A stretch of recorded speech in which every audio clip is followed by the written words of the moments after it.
Hello, everyone, and welcome to another Marvel episode of Iron Panther Presents. Today, Chris and I shall be discussing Ant-Man 3 and the Wasp. Actually, Ant-Man and the Wasp, Quantumania they both have was it top billing? Huh? Did you? Yeah, this is how amazing that this movie was. If you look at Quantumanium and you take the U out in Quantumanium, it spells on Ant-Man. Did you notice that? Oh, shit. Stop it. The more you know. That's how they got into our heads. That's how Boss's movie is. They put so many Easter eggs in it. Speaking bars. That's amazing. That's how you can tell how special this movie is. Stop it. Chris, no, this wasn't it. but we're gonna talk about it. Chris, what are your thoughts on this Marvel Phase 5, right? The first movie of Phase 5. We got I guess this is the beginning of it, huh? This is the first one. Yeah. Is it too early just to toss it away? I mean, skip to Phase 6. Man, I'm okay. All right, let's start by saying this. Even up until when the very first Ant-Man movie came out, I think a lot of people were like, just already knew. They're like, okay, it's a Paul Rudd movie. It's going to be funny at least. But maybe this might not necessarily, like the first Ant-Man movie wasn't going to be necessarily the best film in the MCU, right? Okay. And and it wasn't, but it was a really fun comedic heist film. Yes. You know what I mean? Yes. It was an action comedic heist film. And I enjoyed it. I think I enjoyed it as much as I thought I was going to enjoy it. The second film at times was great, and at times it was like, you didn't have the whole ghost thing. I was like that. You know what I mean? Yeah. Finding out afterwards, I guess they decided to put in Ghost just so they could put her in the as far as one of the Thunderbolts. You know what I mean? But okay. Yeah. So that was another film I wasn't expecting that much out of. Actually, I take it back. I was expecting a little bit out of it because it was the first film that came out after Thanos snapped his fingers. If you remember that, it came after Infinity War. I did not. Well, because if you remember, at the end of Ant-Man and the Wasp, they all disappeared. Away. Yeah, they all disappeared. Yeah, you're right. Yeah. You're right. So I was curious because people were saying like, oh, this is supposed to be right before Thanos does that. So I'm like, oh, okay, it's gonna be interesting how it links into it, into the next, I guess, end game or whatever. So, okay. Then when they announced Quantumania, I was like, oh, and look at the trailer, and I was like, oh, this is going to be like, it's like they're in Star Wars land. It just looked different. I mean, I know they're in the I guess they changed the name to the Quantumverse, which is really supposed to be Microverse. I guess for the MCU they changed the name. I don't know if that's because at the time it was like a Fox name, or I don't know. You know what I mean? Certain things was not licensed at the time for certain names before Disney basically bought everything. But then I also heard that this was going to be Kang's film debut. We already saw a variant version of him, and Loki, and Loki. But I was like, why Ant-Man? But then I also remembered, like, okay, maybe it makes sense because if you remember the Ant-Man comics or whatnot, Ant-Man does make himself go so small into particles that essentially he goes into a different reality. You know what I mean? And essentially go into a different existence because of the Pym particles, which the Pym particles and anything Marvel related, Pym particles, the reason why you have even future X-Men characters able to go back in the past because of Pym particles. You see the Pym particles that are utilized that was able to alter even the past and the future, even in Endgame. You know what I mean? It is very important. But unfortunately, Hank Pym at the beginning doesn't quite fully understand the Pym particles, but he does know if you go too small, you can somehow go into this microverse and it's like a own little world. So I was like, all right, so I got under my expectations and I saw this. And very rarely that a movie that I already kind of have that's low, as far as my low expectations, it's very rare that the movie kind of even exceeds and going even lower after I come out of it. And unfortunately, this movie did it, but mostly because of this shit here. MODOK. Like, bro, no, dude.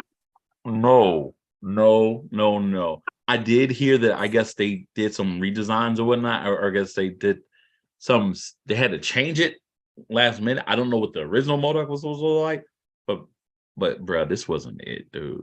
For one, you made him Darren Cross. Like, I don't know why couldn't you could have made him grotesque, but you had this nigga looking like a dorky Revenge of the Nerds character, like, hey guys, who just goes around and is like, I'm not a dick. I'm not a dick. Like, Yo. I was like, this, it distracted me, dude. The first time I laughed, but then I was also like, no, wait, this is MODOK. This is a very famous villain in Marvel.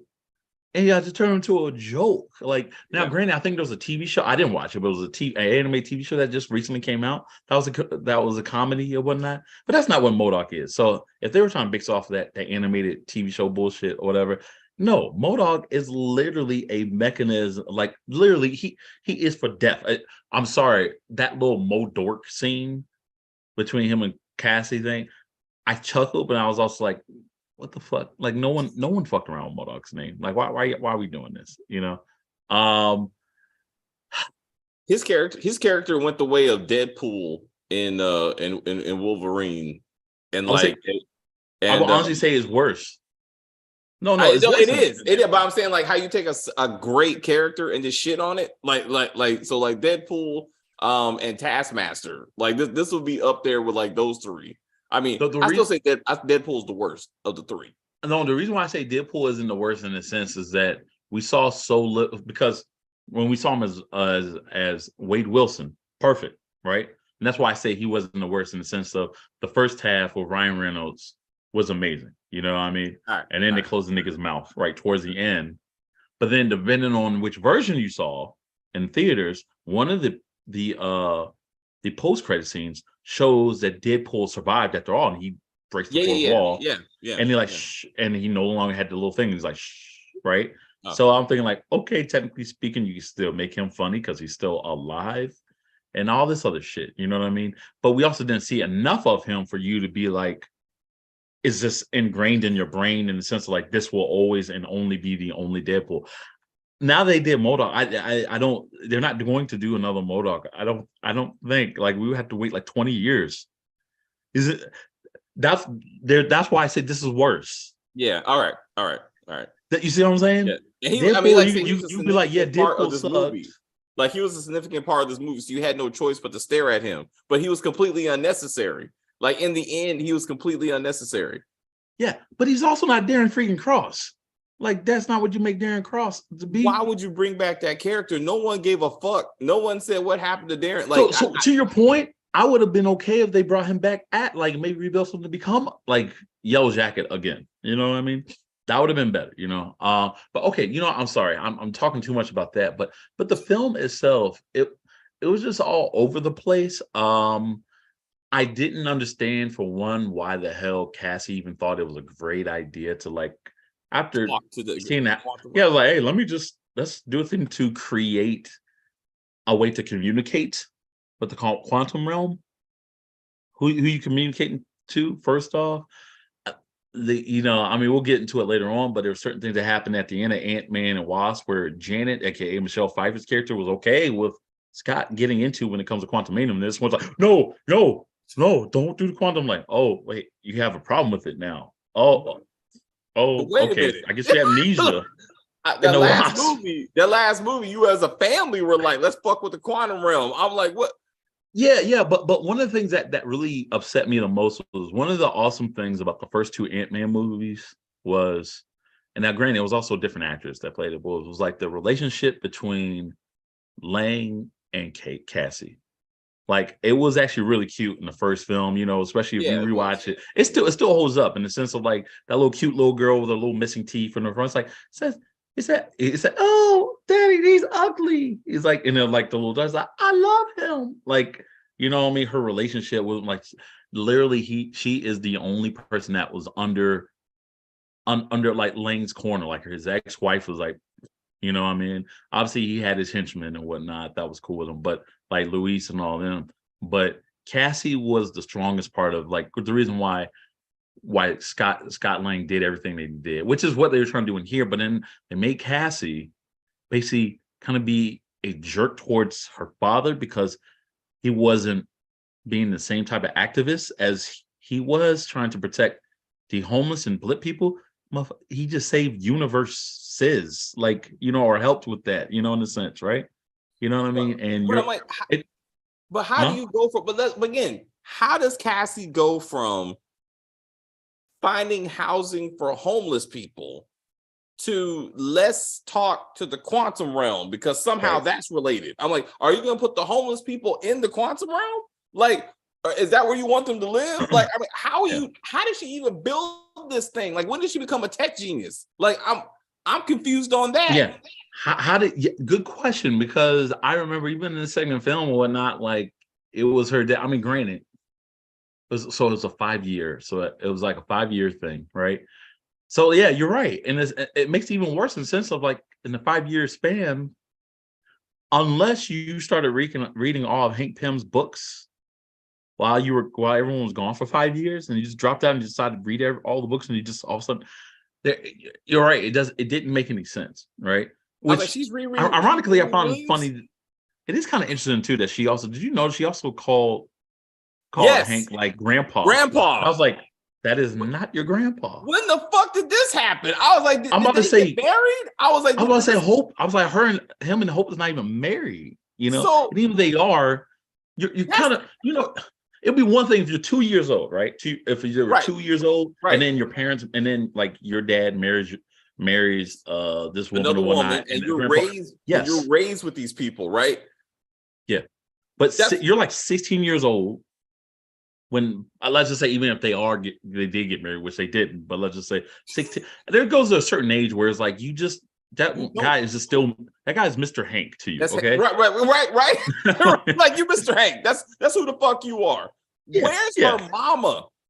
Where's her mama who was like, I can't even let you be around your daughter because you are an ex-con? Like, where is there's no way. And her stepdad. Where is the stepdad? The cop stepdad, when the stepdaughter is in jail. That's who comes to get her out of jail, is the cop, not the ex-con who shows up to be like, oh my God, my daughter got arrested. What the fuck have you been doing? Did you know your daughter was even out there protesting and shit? Where were you when she's building her own suits? Like, this doesn't make sense. Right. I mean, unless, I don't know. I mean, unless maybe what they should have did was like maybe put a line or something like that, where it's like saying, oh, mom died or something during the blip. Because I did find it interesting during, like, in the beginning of end game, that like she opened the door. I knew, obviously, you know, Cassie wanted to open the door, but same time, it's like you're right in the sense of like your mother would have been the first one to get her. You know what I mean? Unless there's something we don't know, which was not said. You know what I mean? So, so I just thought it was weird. And then she has a suit now, but somehow he doesn't know about the suit, and she doesn't know how to use the suit. She's having a fake ass birthday party, but mama doesn't show back up. Like, fucking stepdad don't show up. Like, none of this makes sense. Like, none of it. Oh, wait, real quick. This is what they fucked up in the last movie and this movie, which is when you shrink something, the mass stays the same. You cannot lift a cop car with one hand because you can't lift a cop car with one hand. Like, it doesn't become a toy.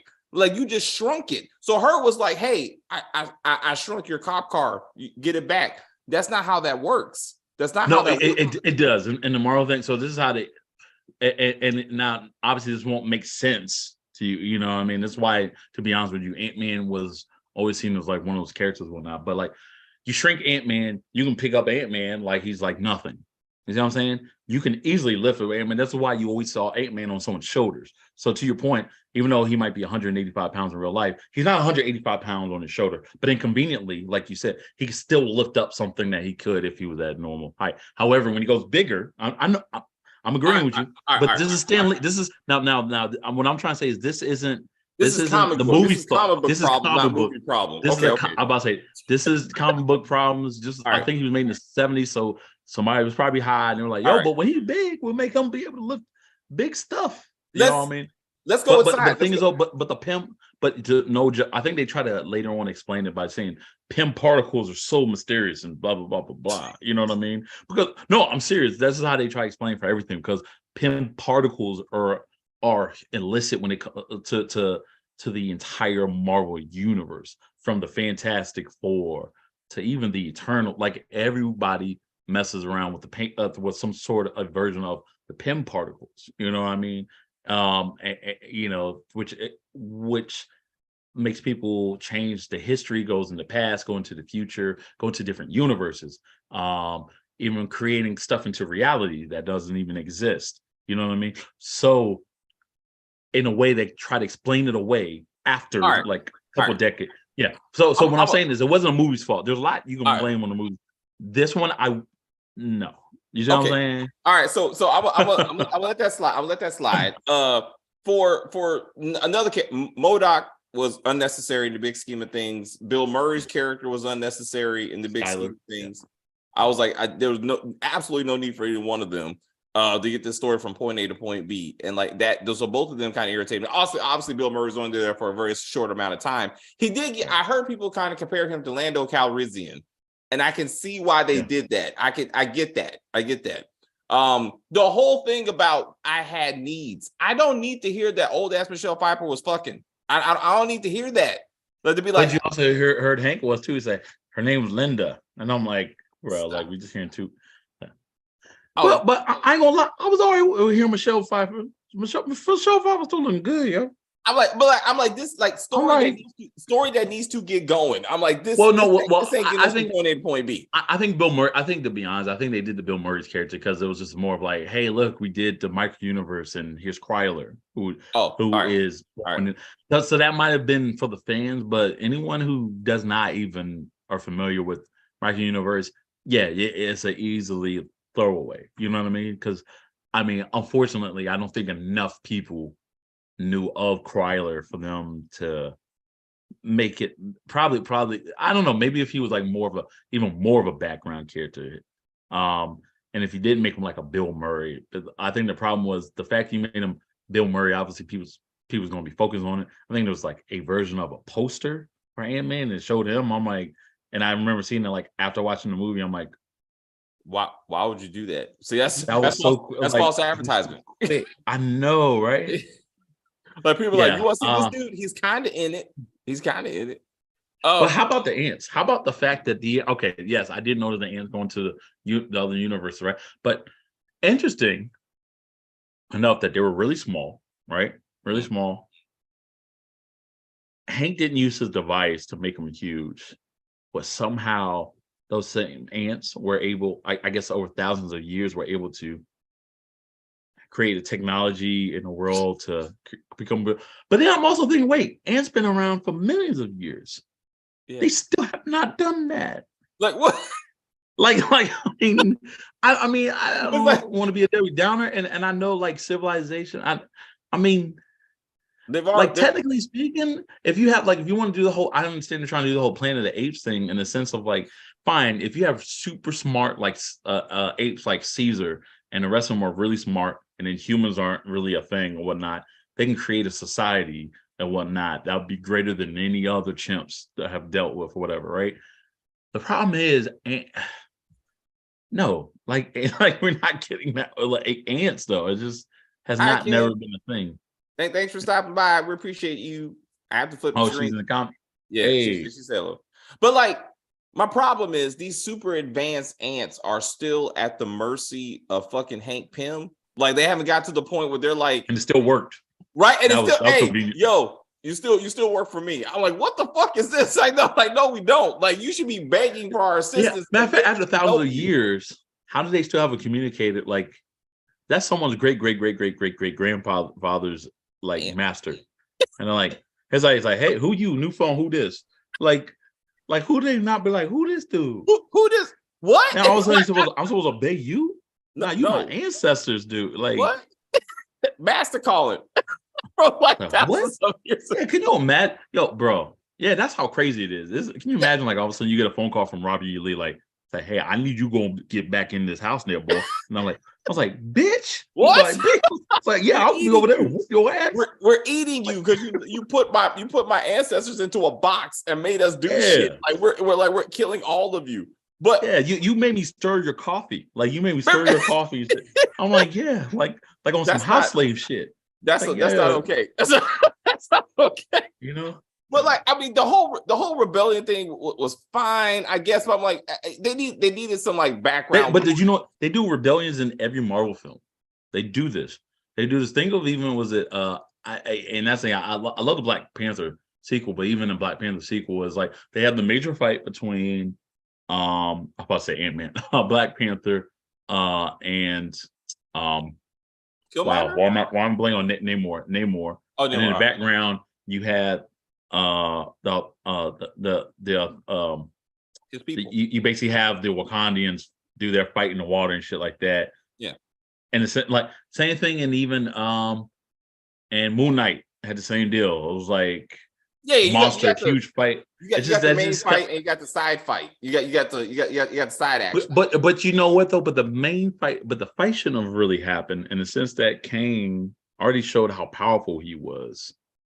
That it shouldn't have mattered, man. Like I just He you let a vaporized little like blob. 10, 20 people before Ant-Man showed up, and all of a sudden all he could do was just push him. I'm like, you just wiped out like a whole platoon, like by yourself, like just like this. You should have just murdered them. Like he should have murdered the entire family.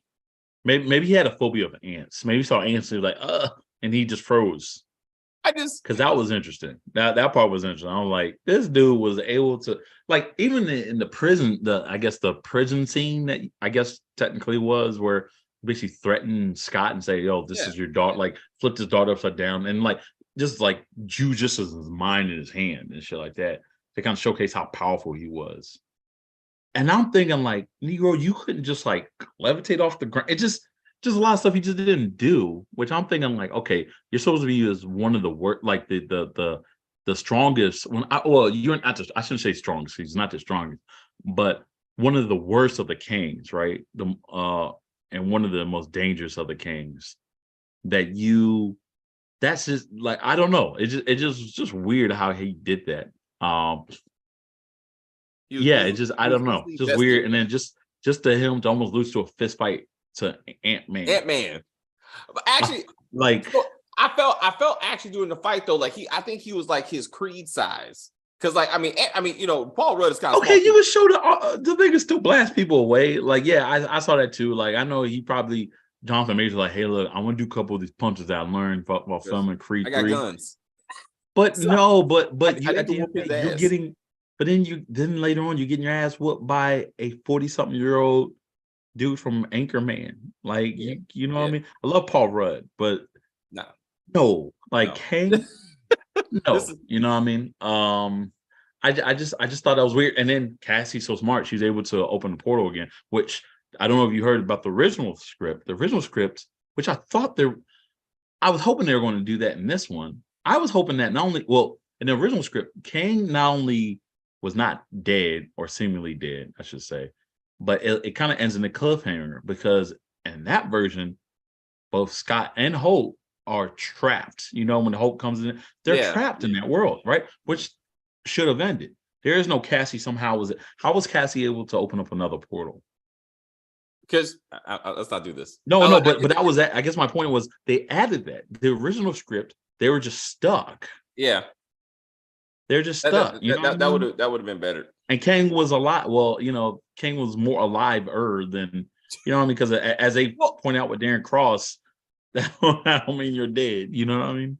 Well, there's so many. So okay, the reason why you see Kang behind me because I thought he's the only reason I went to go see this movie, and I was like, I don't give a fuck about no Ant-Man, and I was like, really, you should just go see the post-credit scenes. Like, if you could just go buy the ticket and see those or find them online, and you'll be fine. Because that sets you up for the next two phases, really. Because this is going to lead us to the Kang Dynasty and Secret Wars.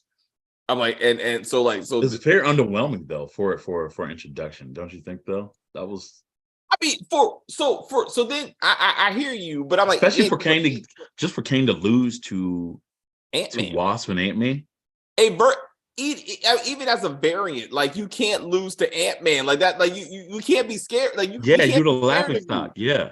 Like you can't be like you can't have Thanos losing to who would be. You can't have Thanos losing to Captain America.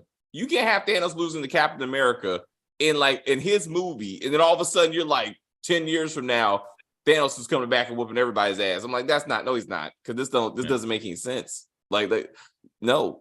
No, a better comparison is Thanos losing to like Hawkeye or something. You know Oh yeah, a dude. Hawkeye, Black Widow, Black Widow, up, and they both, dudes. Yeah, both of them they were able to take off Thanos, and then later on was like, I'm killing everybody here. And, I got the. And then Thor's like, oh no, what are we gonna do?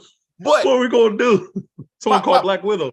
They'll take care of it. Well, that's how I feel about Endgame and Infinity War, but that's his plot convenience. But my issue with this movie though is that they don't connect to anything. They don't mention anything. Like if Kang has conquered, this version of Kang has conquered the quantum realm, right?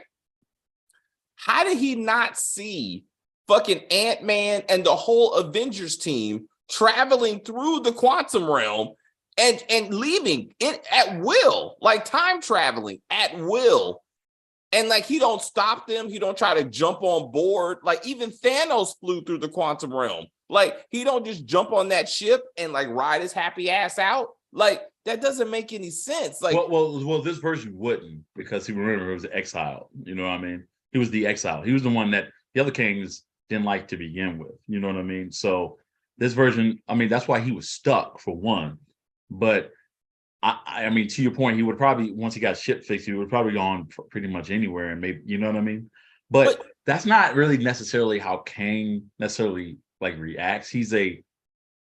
Basically the way that the Kangs react overall is dominance overall. However, they are willing to see other kings suffer if they feel that they're weak. You see what I'm saying? So they will find other ways later on to like be like, we can either rewrite this past. Maybe we'll just wait until this moment happens. Then we go into the present. And then maybe we'll send Kang 728 over there to dominate. Like he'll be the Kang to come over to dominate. However, we gotta make sure he doesn't get too strong, because if he gets too strong, he'll try to overtake the rest of us in the council and the Elite Three. You know what I mean? So like that's how they kind of. No, I'm saying this Kang was trying to get out. He was trapped in the quantum realm. Let's go there, right? His ship didn't work, but I'm saying he was trying to just walk. He was just trying to walk through that portal, right? Which means he was just looking for a door to get out of the quantum realm, right? Mm-hmm. The Avengers were flying through the quantum realm, like I mean, they were traveling. So he could have just commandeered one of their suits. I mean, he don't even mention it. He doesn't even mention that you are part of the Avengers that was flying through my quantum realm. Like that's how I know who you are. There's no mention of it. Yeah, that's what I'm saying. Maybe the hundreds of Avengers he fought, maybe those ones did not have the suits. I don't know, because at one point I did find it interesting that I think the problem with having Kang getting beat in this film was the fact that you spent time with him and him saying like, oh, I beat a bunch of y'all Avengers before. You the one with the hammer? Like, you know what I mean? And then so it's like he says it as if like he really is that dude. So I mean, so in the sense of like maybe that type of stuff of going back in the past and the future would not really alter it. Because to your point, to be honest with you, Kang, unlike Thanos, I mean, I wouldn't say Kang is not stronger than Thanos, but he's much smarter than Thanos in the sense of like they can travel and do whatever they want to do the stones. That's fine. See, like Kang will allow that. Kang will allow you to get the stones because like the stone. All right, you're just trying to set the world right where it's like the same like the population's back. Okay. My whole deal is not necessarily not unless you piss me off to necessarily destroy your world. It's to rule over your world. You see what I'm saying? So I don't. But to your point about the whole thing with the suits, I don't know. I don't know this or any of the other kings would just be the ones to do it. But also the writing kind of made it where they put this other throwaway stuff about the other Avengers, made you think like, well, if you're going to talk about it like that, then like you said, was there a version of it that had like all of them go back in the past and we saw it happen. I'm just saying, this is all connected. This is all connected, and this is the quantum realm. Not like there's not. Oh wait, and how would he hold? You said how would he hold on to it? Remember, his ship was damaged. He doesn't need the ship. He could have flew and intercepted the Avengers who were flying through the quantum realm. I'm saying he don't need a ship. Like all he had to do was fly, and he has plenty of flying ships in the quantum realm. He was looking for a door out. I'm like the exile. Remember, he lost to the other Kangs.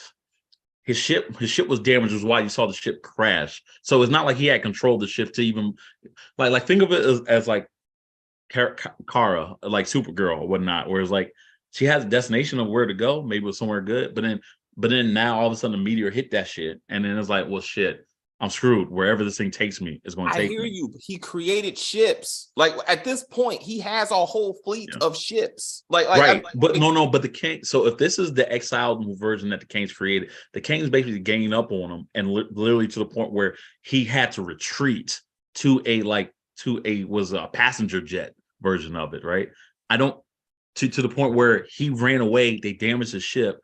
There is no way he's going to get to his other ships. You see what I'm saying? Because other Kangs made sure of that. In the movie, and I can't believe that you're having me defend this movie. In the movie, Chris, he had ships. Like his minions flew on ships. He was going to take his whole. Oh no! Oh, those ships. Okay, those ships were like jets. Those jets aren't designed to go up in space though. Either. You see what I'm saying? But again. There's no mention. If he would have said, I saw you in the Avengers flying through my quantum realm, but I couldn't get to you for whatever fuck reason, it acknowledges that happened. Like it happened. Oh, like, see, yeah. I didn't pick that. I'm like, but this is significant. Well, okay.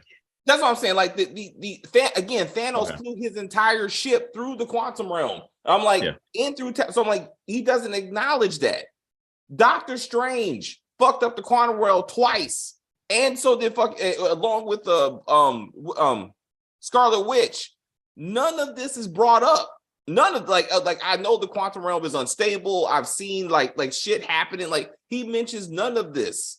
I'm like, and then like even the other Kangs don't mention any of this.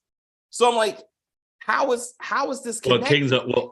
Well, no, but the other Kangs is not going to bring. I mean, in that post credit, I don't think you're not going to get the whole speech there now. I think it's secret. If anything, I think Secret Wars, or that like you get more of the explanation with the council, with that as far as like what's been all going on in the world and whatnot. But yeah, I was.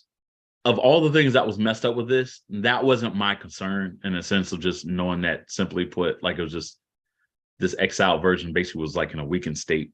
So he was in such a weakened state, he couldn't have just, you know what I mean? But okay. I mean, acknowledging. Like if MODOK is like, I heard your signal, Cassie. I heard your signal, thank you, right? Like they were getting communications, right? If he said, I heard. I mean, I saw the Avengers traveling through. We saw there was a disturbance in the quantum realm. Like we were tracking that, but we couldn't do anything about it. Something to acknowledge this other quantum multiverse stuff. That's what I'm saying. They've done too much multiverse stuff not to acknowledge any of it. Is what I'm saying. In no way. That's what I'm saying. Sure. I mean, I don't. Yeah. What about the other Kang? Okay. What about the other Kang? Like the Kang that we met in Loki. Like his story he died. My point. Like, hey, and now all of a sudden there's branches. Like the whole point of that was like, oh my God, now the branches are forming. Like it's making the multiverse unstable. Yeah. Kang don't know that. Like Kang is like, oh shit, there's things happening. Like the universe is now unstable. The timeline is now unstable because that Kang's story was that he killed all the other Kangs. No, so that's the thing. So here's the deal. So one thing that the Kangs don't know about typically is what the other Kangs are up to, unless they go into that Kang's universe, right? Because that's where the the different variants and whatnot. They know the stuff about the history and what's going to happen and what happened in the past and what's going to happen in the future. The one thing that's that can kind of change that constant is when you put a Kang in there. So other Kangs, unless they have eyeballs on that Kang, or they already got like some sort of like surveillance, because you got to remember, was it Nathaniel Richards? He comes from a time where they have like advanced technology, so only certain members of the council can like kind of quote track other Kangs and whatnot, which is why they were able to zoom all the Kangs, like bring in all the others or whatnot, even though that was so weird. They're like, ooh, like animals. I was like the freaking apes, like there's an ape version of Kang. There's an ape version of Kang. Yeah, I was like, what the hell? I'm like, I love Jonathan Majors, but I'm like, bruh. I was like, yo, that y'all, you had them allow you to do that. Like, that's not.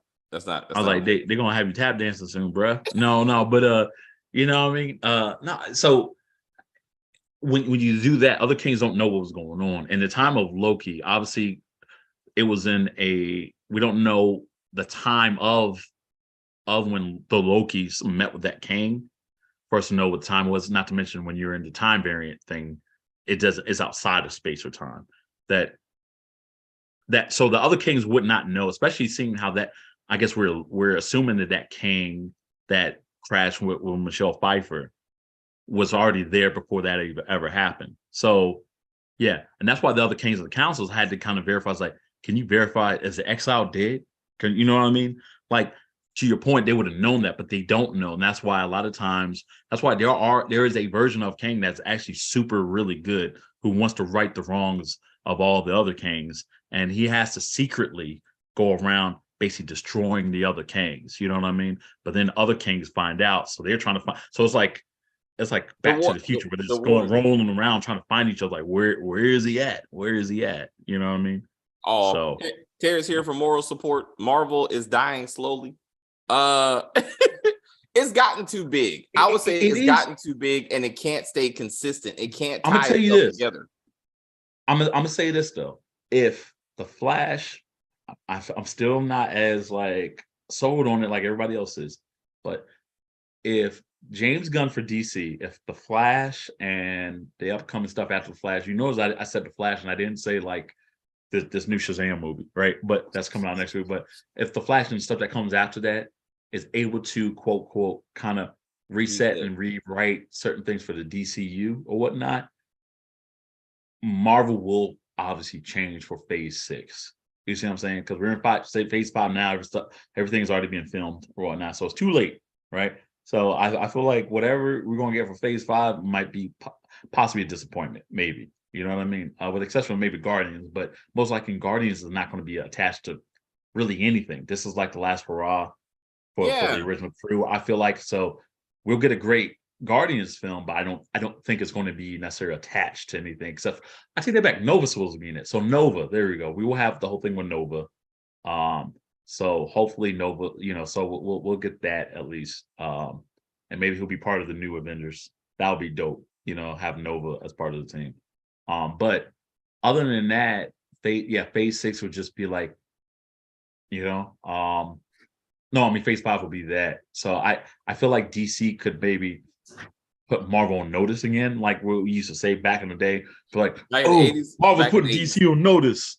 Yeah. And then now we're like, again, if everything goes well with Flash and everything else, DC's putting Marvel on notice. It's possible. I mean, so again, if they reset, Kang Dynasty could reset the whole thing. If they're really like, hey, this is, again, we're not really going well, they got to get through 6, and they can be like, now we're in a whole different universe, and now we can just reset everything. This is not the first Kang we saw, and they did very little to tie it together. Again, there's multiverse stuff that happened before, there's quantum realm stuff that happened before, and they did nothing to tie any of that. And I'm like, that it just seemed like it was a waste. It was a waste. You think they didn't tie? What do you mean that you didn't think they tied it? So again, like Kang's life and death meant nothing to this story. No one acknowledged his existence, or the fact that he was murdered, or the fact that there was variants. Like I was saying, there was breaks in the timeline in that universe, which I do believe is this universe, but or so I'm like, that's not acknowledged. Like only at the end. What's not acknowledged? That there's other Kangs? No, the death of that king, the one, he who remains, like right there, right, like this dude. So I that dude, that dude's like was not acknowledged, like his existence was not acknowledged. The fact that Hank was like, oh, we studied the quantum realm so much, and I didn't even know about this. No, you didn't, because you said in the first movie we know nothing about the quantum realm, and I don't know where my wife is at. He said that.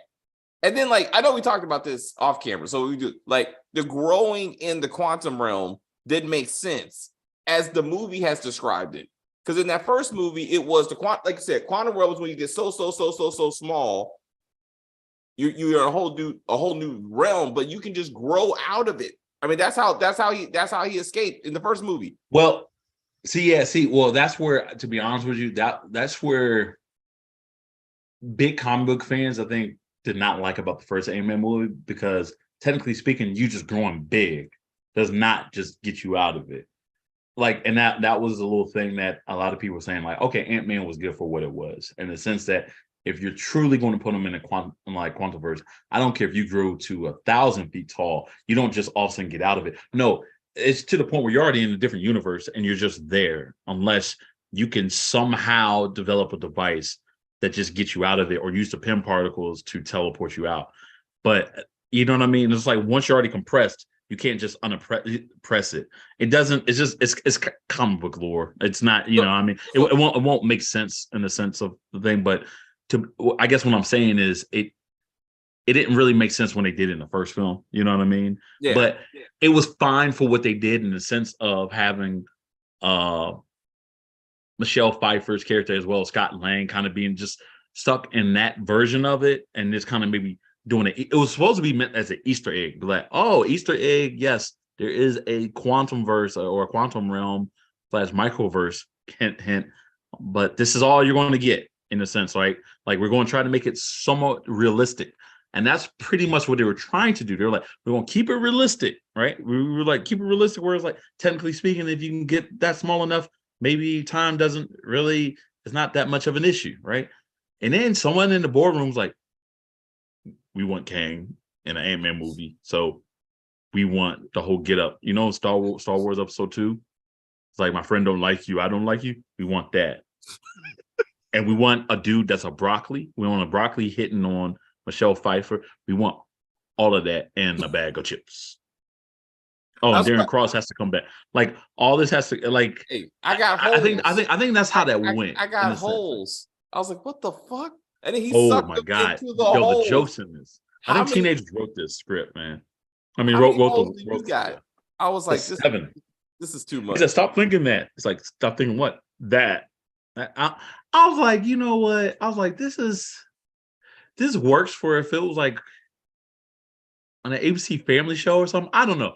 I thought if you put like jokes like this in like Miss Marvel, all right, this would have been good, whatever. But the fact that they had stuff like this in Phase 5, and the thing that was supposed to be the flagship for the next phase, is just it just didn't work. And not to mention this rebellion here, I didn't care about this rebellion. You know what I mean? In the sense that, like, I mean, it was just at 2 hours. And I'm not saying necessarily that this movie should have been long, because no. I was happy that it ended. But I'm saying, if you are going to try to have us give a damn about about these rebels or whatnot, like, I felt like we kind of need to know more about what all happened. Oh, to that point, I think the best part of the whole film was in the beginning, when they kept showing Michelle Pfeiffer and Kang, and they're like them trying to like defend each other. That story, I want to see more of that. I want to see like all that more, get more fleshed out. You know what I mean? And kind of see like how Kang was able to take his grip on the entire universe there. You know what I mean? One by one, like take him like, oh, like, you're rebelling against me, boom, you're dead. You know what I mean? Similar to kind of like how we saw with like Killmonger, like taking out all those folks at the museum, and then taking out Claw, and then all this other shit. You know what I mean? And then same thing with Thanos, like when we saw what he did on that Asgardian ship, and him just like holding like Thor's head, like he's going to crush it like a freaking grapefruit. So that all of a sudden, when we see him on that throne, we see King on that throne, it's just not going to just be explained like, oh, he's just like, no one could just speak against him. It just didn't it didn't match it. It just didn't Yeah. match the energy that we got. You know what I mean? Yeah. And for what they gave us in the very beginning when Michelle Pfeiffer, which I loved, I thought we were going to get more of that. And we just didn't. We just I would have liked to have found out that there's a multi-quantum realm. So the quantum realm that the Avengers use to travel and that Thanos used to travel is a separate quantum realm than what Kang is at. Like, I would have took that better. I'm not gonna let this go. I would have took it better to be like, okay, that's why he didn't get to do it. Like, he saw it happening, but it's not happening where he's at. Like, he conquered where he's at, but that was a whole different quantum realm. And like, I would take that better. Yeah, well, you got to remember too. None of the Kangs are from our universe to begin with. Well, at least that's the thing. You never really know which, like, because it all started with one. So the one Kang is from a universe. You just don't know what. But once he started using this technology, it just split the other Kangs and created different versions of them. You know what I mean? So, after he did that, so and you know, and another thing which I hope they get to, and that's why I'm hoping Fantastic Four. Those will be a great Fantastic Four start point. Is like Kang, aka Nathaniel, Richards. You know, he's a descendant of Reed Richards of Mr. Fantastic.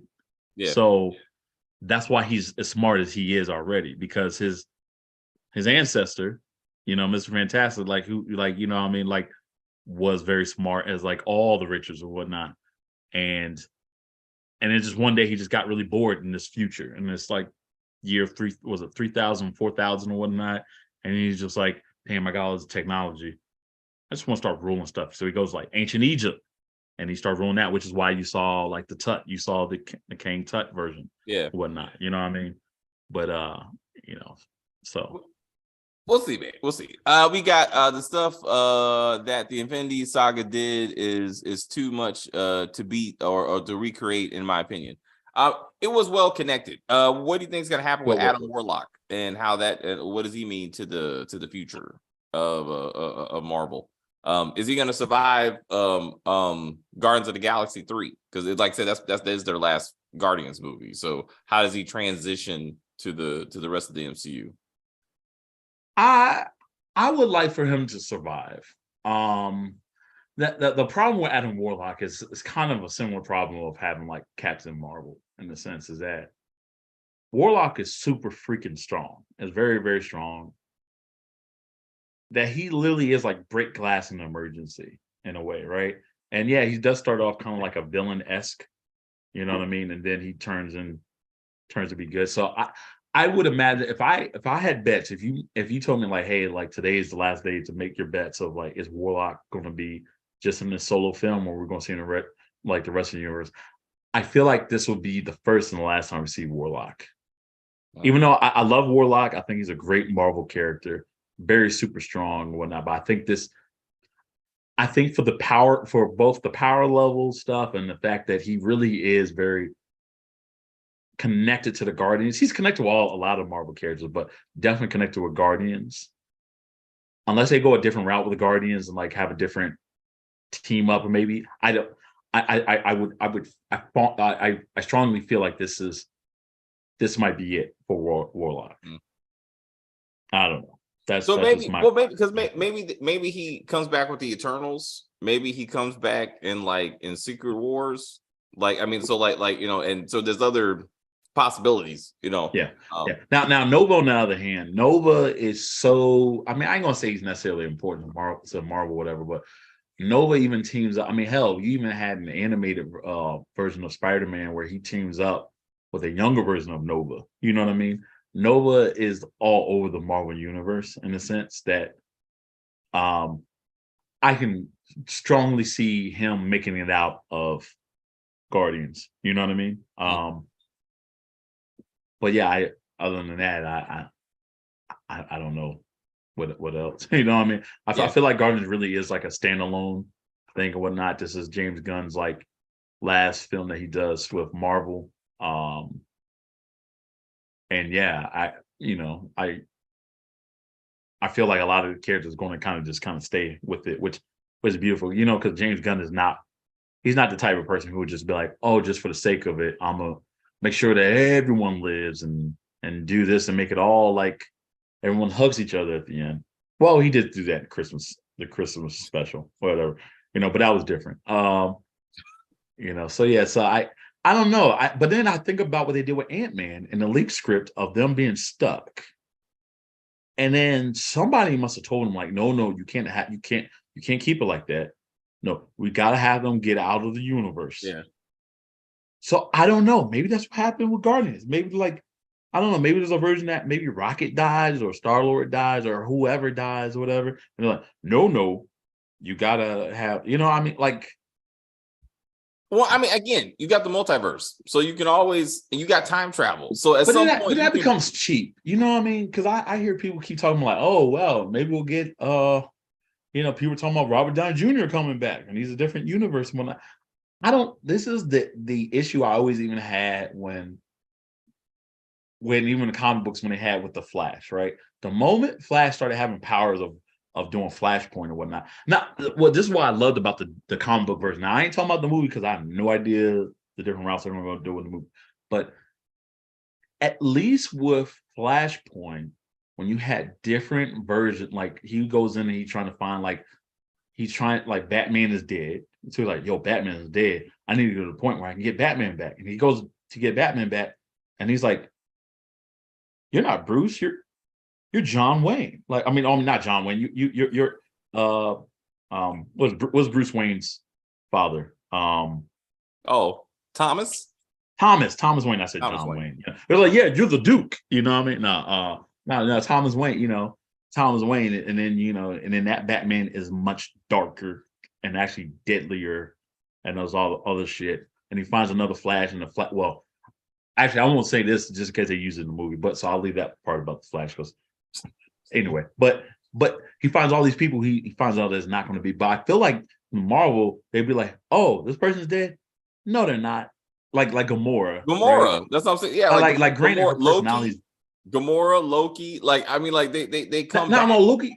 I'm okay with Loki because they're keeping them on the small screen. So if you want to do it like that, I will allow it. I will allow that. Like, you know what I mean? Like Judge Mills Lane and like with a celebrity death match, it's like, oh, he did a nut kick. Like, I'll allow it. Like, yeah. Like Loki, watch that again. Yeah. With Loki being like in the smaller silver screen thing or whatever, I'm okay with that. I'm okay with this version. But if all of a sudden I'm watching a bunch of movies and all of a sudden here comes Scarlett Johansson and Robert Downey Jr. and Chris Evans, and they're all bad, and I'm just like, it will only be good if all of a sudden with the Avengers, like they just have this guy just step on with them. You know what I mean? Bring Modo. You bring them back, you got to bring Modo back. So he can be one of the Avengers. You know what I mean? So am I an Avenger? Yeah. And now Avengers. I was like, I guess, man. I was like, this is stop. I was like, stop it, bro. I was like, this is too much. Yeah. Anyway, what do you think of the book? Look out for the little guy. Did we agree that Scott Lang actually wrote that book? Well, no, he probably wrote that. Yeah. I mean, I'm sure he had help. I mean, he ain't that kind of dude. But I was like, the fact that was even in this shit, like, made me irritated me. Like, what happened to his podcast was somehow he told everybody every detail of the Avengers fight. Even what happened at Vormir, he wasn't even there. I'm like, yeah. He told everything about Captain Marvel to the point that you can make costumes out of this woman, and no one's ever seen her besides the Avengers. I'm like, this doesn't make any sense. Not even when she was in the 90s. No one should know what she looks like in the 90s. I was like, it's crazy. I honestly thought this movie would have been much better if Luis was in this.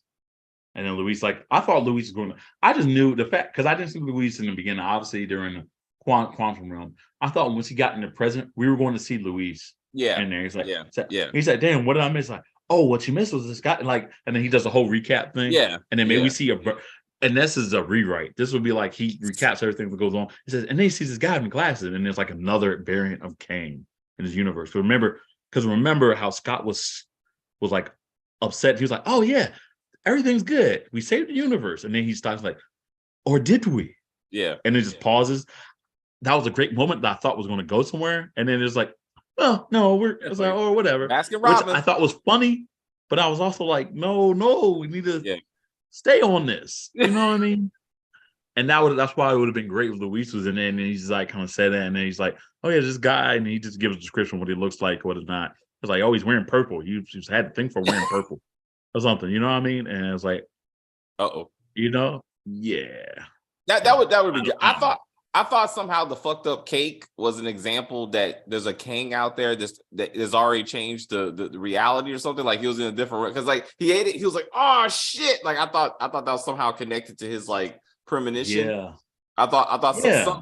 somehow. And then like Yeah, that. at one point I thought the whole thing was like a dream sequence or like like a reality stone type deal where it was like everything is going good and he thinks he is, and then he wakes up and he's in the prison with Kang. That's what I thought. No joke. Like everything was good at the end, and I just knew I was like, okay, like is Kang like messing with his mind? I really Yeah. did. The whole thing I thought Kang was messing with his mind. He in fact did beat him in that fight, and he put him in a Right. cage. And now Yeah, like he's like hovering in this tube and like with stuff going into his mind, and and this whole time we see that Scott's thinking this. Yeah. Scott's just thinking this in the mind as like something Yeah. he wants to happen. Yeah. Like he has his family together. Yeah. And I thought, to be honest, that was going to be like a post-credit scene. Like, no joke. The first post-credit scene, okay, that I'm all right with that. Even though, I mean, I feel like they're going to already show us this stuff in the future with the council. So I don't know if you necessarily need to do that here. But the whole thing with the advertisement with Loki after that, I'm like, did y'all really have to do that? Like, people who watch Loki is going to watch Loki. I don't think they're going to be like, watch Ant-Man and be like, oh, and prepare for Ant-Man. Like you won't get the fans of the fans who decide to see Ant-Man and Quantumania, be like, oh wow, this is going to be a plot in Loki. Like, it's just I don't know. I just thought that was a weirdly placed post-credit thing. Like, I mean, obviously one of them needs to be Kang, but you make both of them Kang, especially having the second one being more involved with Loki, which I'm pretty sure is probably that was like a scene from season 2. I just thought that was weird. I just thought that was kind of a waste. I mean, I guess they did that in at the end of the first Ant-Man where you saw like the scene with Sam Wilson. Yeah. Civil War. Yeah, we saw and then so we saw Bucky and all that. Yeah, I was like, okay, that made sense in the sense like Ant-Man are like, well, we don't know where to go here, so let's just show a preview of Civil War. But this one was just more of like they could have gone so many different directions. I don't know. Going back to another movie, I would like to find out that Shang-Chi's rings are connected to Kang and his technology. Like that's where it came from somehow. Like I would like to do that because they made a whole thing about that and that went nowhere. Like in the rest of the phase, and I was kind of irritated with that. So I'm kind of hoping that you find out that it is all connected.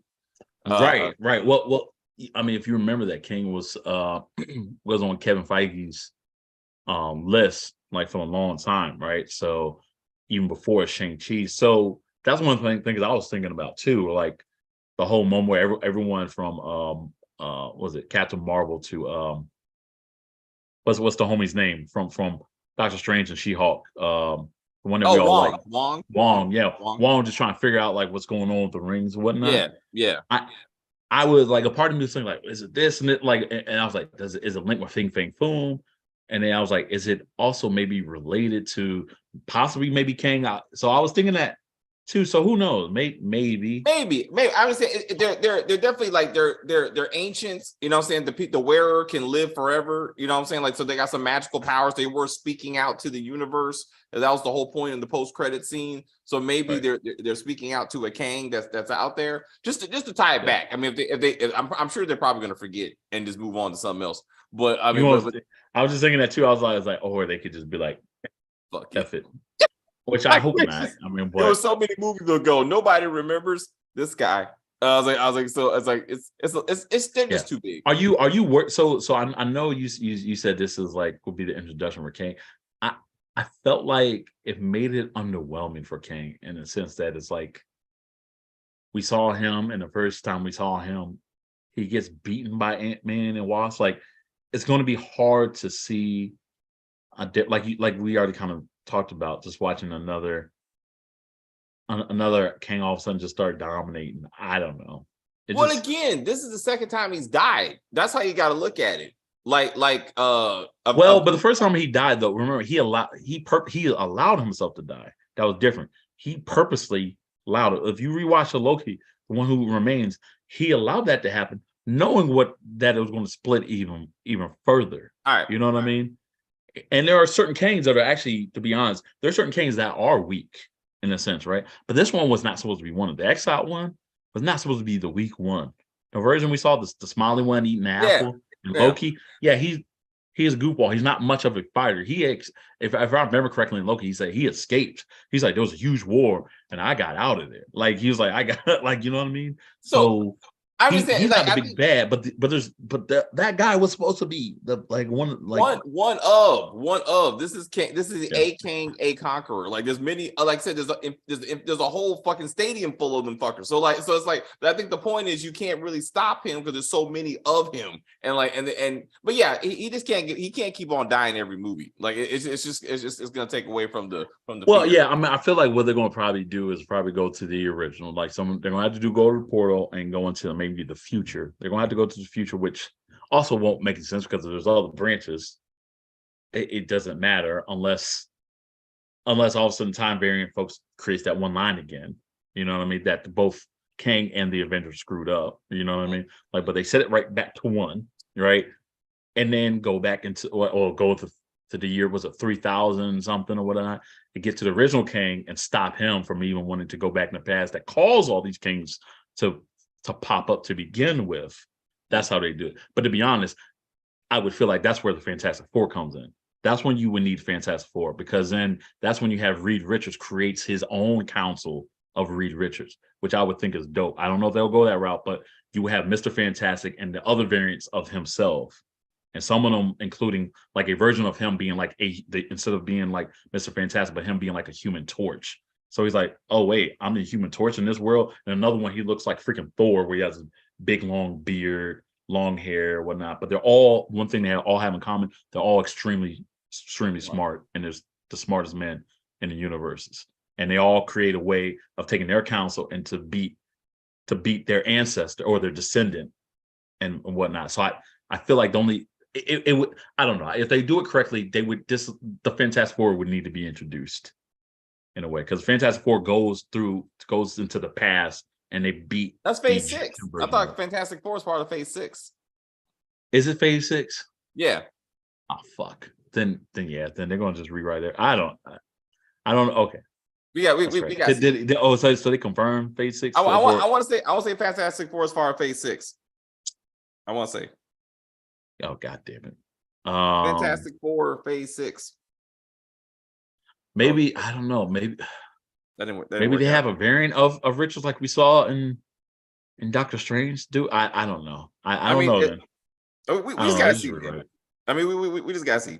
But anyway, let's see what's. You know what they'll do? They'll make Spider-Man be the one that saves the day. Fantastic Four kicks off Phase 6, Marvel Cinematic Universe. That would make sense, but I have a feeling like the introduction might be in Phase 5 then. If you're saying the movie happens in Phase 6, that don't mean that we don't get introduced. Same thing with Black Panther. We saw Black Panther in Civil War before we saw him in Black Panther. Yeah. So maybe they do that. I'm hoping they do that. I have a strong feeling they probably won't. But but I gotta say, Jonathan Majors did the damn thing. He was good. I don't think he could save this movie. I thought even Michelle Pfeiffer did a really good job. She was inconsistent. It was the script and Darren. Like the script and Darren like shit this movie. Like and that's a shame because he's a great actor, but who did the CGI on that dude? Like it don't matter. The story was trash. I mean, HBO could have did this, and I still would have been like trash. Like his character was shit. Like it was the writing and just everything. I mean, he was a buffoon. You could have done MODOK right. You know what I mean? There was a Avengers movie that just came out. I mean, a video game that just came out. If you actually YouTube it, you see how they did it. Like, you know what I mean? They didn't make him, for one, he doesn't smile. You get rid of the eyebrows. You make him his face kind of more grotesque and whatnot. It doesn't look like you just stretched his face and put a CGI thing on it. You see what I'm saying? Yeah. There's ways you can make it look menacing. Yeah, menacing. And that's the thing too. Like his arms, it's like, yes, his head is the biggest one, but his arms is the same size as me and yours. The only thing that is big is really his head, right? So he can still move his arms around, still hit you or whatnot. When he gets closer, he still knock you out, whatever. But so they just made him he just looked ridiculous. And then that stupid smirk that you just see on this dude's face. Like, look at this dude's face. Look at this smirk. Right there. Ridiculous. Look at the dude's like, he's like, I was like, no, man. Watch this. They call him Mo Dork. So it's not Mo Dork, it's Mo Dark. Watch this movie on Disney Plus. If you haven't seen it yet, just wait till it comes on Disney Plus. You'll be all right. And then you watch on Disney Plus, you might immediately be like, all right, I'm ending my subscription. I know. I need my money back somehow. I know it's possible, but I need my money back. I mean, this wasn't it. Yeah. Paul Rudd still that dude. I don't know. Do we still want to see Ant-Man and other properties? Well, MCU. And another property where he's mixed in with other people. No more standalone movies. Like that's what I'm saying. Like that. What do you think about this new? What do you think about this new Cassie Lang? Like I know the other actress they had was like still kind of young and whatnot, but she didn't have that same charm as that other young girl. It's just her age. She can't. Like she has to be the rebellious teenager. Like that's who she is now. You know what I'm saying? Like, but the other Cassie, it wouldn't have fit. The other Cassie girl, she's now like 16 years old, if I remember correctly. Like in real life, the girl's 16 years old, and some of the other like if the plan is to group her with the other young Avengers, 16 compared to the other actors, like the other actors and actresses they already hinted at, they're about the same age. You can still do that. You know what I mean? I'm saying I think they wanted to mature her, so again she could be on one. She could rebel against her dad. She's gonna be equal footing with the rest of the young Avengers. I mean, so it's fine. I mean, the cute little girl was cute for a time, but now they gotta move forward. You know what I'm saying? So I mean, she was all right. Again, it was the script. It wasn't none of these actors except for Darren. But like I mean, it was just a script. The script was shit, man. I can't. Yeah. No one could save this movie. Jonathan Majors cannot save this movie. Like it was no, not like this. Yeah. All right. Well, guys, I don't know when the next Marvel film. Oh, well, I guess Guardians will be the next one. So is that next? When was that? Is that 2 weeks? That's in 2 weeks, right? No, man. That's like April. March. That was this month. No, it's like May. Guardians of the Galaxy 3. Oh, you know what? Maybe they moved. They must have moved it back because I remember at one point it was. I thought I heard it was like March. Me too. May 5th. May 5th. They moved it. A day before my birthday. Okay, Cinco de Mayo. Okay. There. Okay. Oh, I'll be in Orlando for that. Okay. We do when we get back. Not big deal. Good time. Yeah. There was a time there you was like, we gotta see this right away. Like we gotta do a review. But damn, now you just like, whenever. Whatever, man. That's damn Marvel. Look what you did to us, man. Nah, man. This ain't we didn't used to be like this, man. This ain't it. I used to see it multiple times. Now I'm like, nah, it's all right. Yeah, it's all right. Until the Flash comes out, maybe. I don't know. We'll see. No. I got. You don't even think Flash will do it either? You go see it, and then I'll be like, oh, okay, Chris. I mean, now, granted, I think it's not worth necessarily the hype necessarily. It's Batman. You're not going for the Flash. You're going for Batman. Like you're going Michael Keaton Batman. That's why I'm going. But it was so. That wasn't what it was for me until even you told me, and then I had to look it up to kind of confirm this. When you said that James Gunn like demanded like rewrites and reshoots. When I heard that, and I was like, oh, okay. If they're like doing a bunch of reshoots for it through James Gunn's lead, that's a little different. And seeing that little I don't know if you saw the 6-minute video with James Gunn when he's talking about the DC project. Yeah, and he's not the type of person that would just like necessarily just start like just saying random kiss the camera's ass type stuff or whatnot, but he was talking about like, yo, I'm so excited about the Flash, like, and what we did with this film as far as like what it's supposed to help. And seeing his face, I was like, oh shit, I was like, this motherfucker, I was like, this dude's a car salesman. He's like, I was like, all right, so that's what's got me. Maybe at first my interest for Flash was like, it went from this to like more, The trailer got me again. I saw Michael Keaton. I was like, all right, I'm interested to see how Michael Keaton comes back again. A lot of that stuff is going to be CGI. I know that just because of his age and stuff like that. But I feel like this is going to be like a Spider-Man. So are you telling me literally? Okay, I understand the whole thing with Michael Keaton. I understand. Yeah, that's going to be a great part. But is that truly what people? So truly only why people are saying this is No, just because of Michael Keaton? I can't speak for other people. I can't say though. I think for my people my age who are looking at this, why would I give a fuck? Like, I've seen The Flash. I give no fucks. Oh, because I feel like even if you take Michael Keaton out, forget Michael Keaton. Like if you decide not to put Michael Keaton in, the whole idea of what James Gunn is saying as far as having a different type of Superman in the future, even talking about saying the other Superman we have is not even Clark Kent. You know what I mean? But having like the multiverse type versions or whatnot, that alone got me interested as far as what they're going to do on Flashpoint, especially if you're familiar with a Flashpoint and the other variants that we'll get. And hell, I mean, I don't know if we'll get a Jonathan Wayne version of Batman, but oh my Not god, in this that movie. one they would have Not to in put this that in movie. HBO. Hmm? Not in this movie.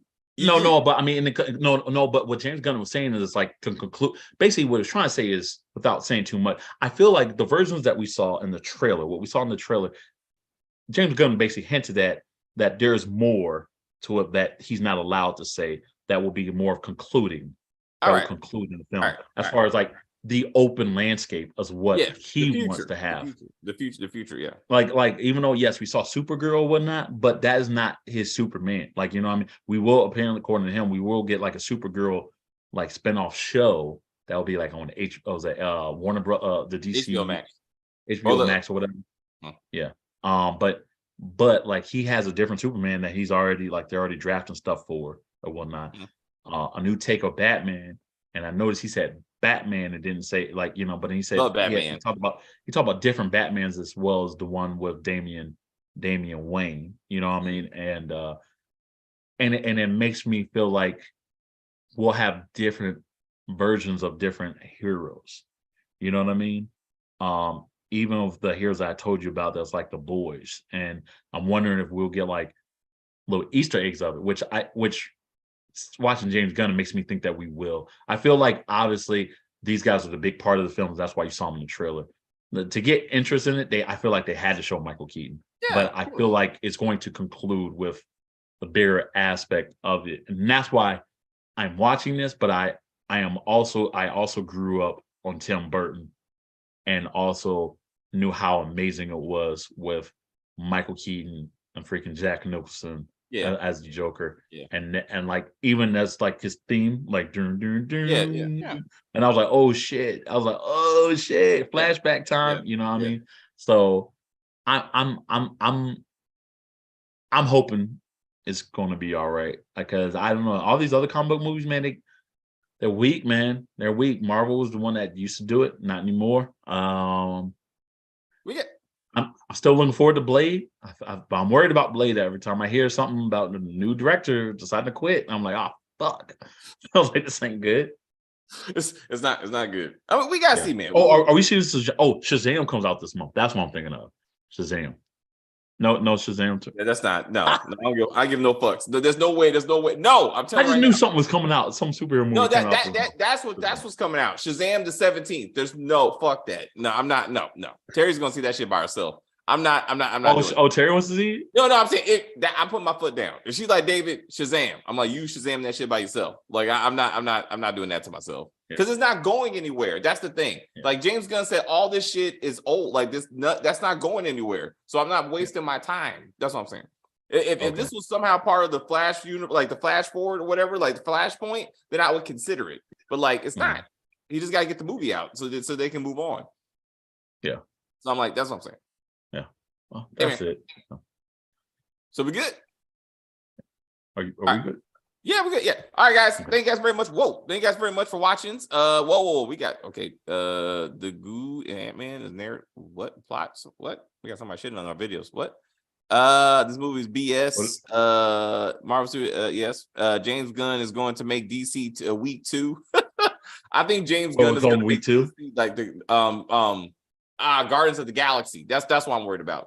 Because he's done the same thing, almost the same thing he did with Suicide Squad. So I'm just afraid that any movie he writes is basically going to be like that. And that's my only issue.